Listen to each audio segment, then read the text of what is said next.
Pourquoi est-ce que j'ai choisi Collectora pour grader toutes mes cartes Pokémon? Déjà, je fais ce que je veux, ok.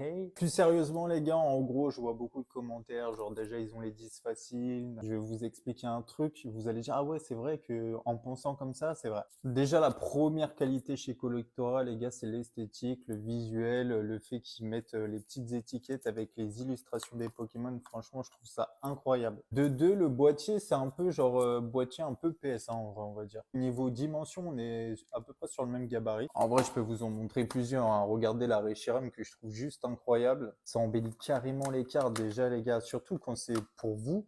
Vous dites, franchement, la carte, ça donne quelque chose. Au niveau des notations, les gars, faut pas croire qu'on a tout le temps des 10. On vous montre aussi sur TikTok qu'on a eu des 10 et tout. Ils disent oui, il y a des 10 facilement. Il faut pas oublier qu'il y a 10 Gem Mint et 10 Perfect. Le Perfect, c'est vraiment la carte, elle est nickel, les gars. Pour moi, pour tous ceux qui disent qu'ils ont la gradation facile Collectora, franchement, pour moi, c'est une légende, les gars. Mais vraiment, c'est une légende, ce truc-là. J'ai eu des 9 sur certaines cartes, sur des anciennes sociétés de gradation. Et quand je les ai envoyés chez Collectora, ces mêmes cartes-là, ils sont revenus à 8, même 7. Là, franchement, j'étais choqué. Je me suis dit, ah ouais, quand même, Collectora, genre, ça met pas que du 10 facile comme tout le monde dit, quoi. Aujourd'hui, je préfère vous dire les termes parce que je vois beaucoup de trucs comme ça. Je suis pas en partenariat avec Collectora ou n'importe quelle société de gradation, les gars.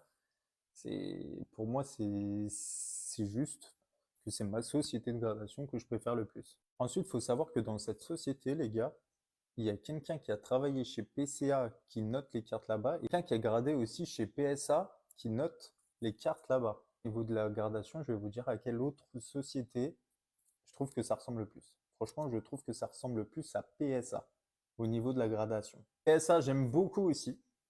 Pourquoi? Parce que on va dire aujourd'hui, c'est quand même le plus connu partout dans l'Europe, même partout dans le monde en vrai. Mais je n'irai plus chez PSA. Pourquoi? Pourquoi je n'irai plus chez PSA?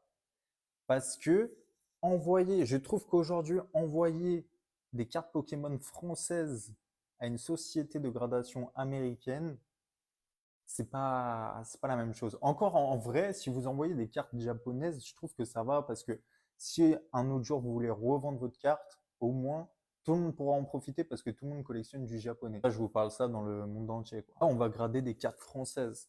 Donc pour moi, ce qui fait que aujourd'hui, par exemple, la Florizard, je la grade en collectorat, pour moi, je la revendrai à un autre français, pas un japonais, un américain, un espagnol, etc., quoi. Donc c'est pour ça que je trouve qu'aujourd'hui, collectorat, c'est plutôt pas mal, hein.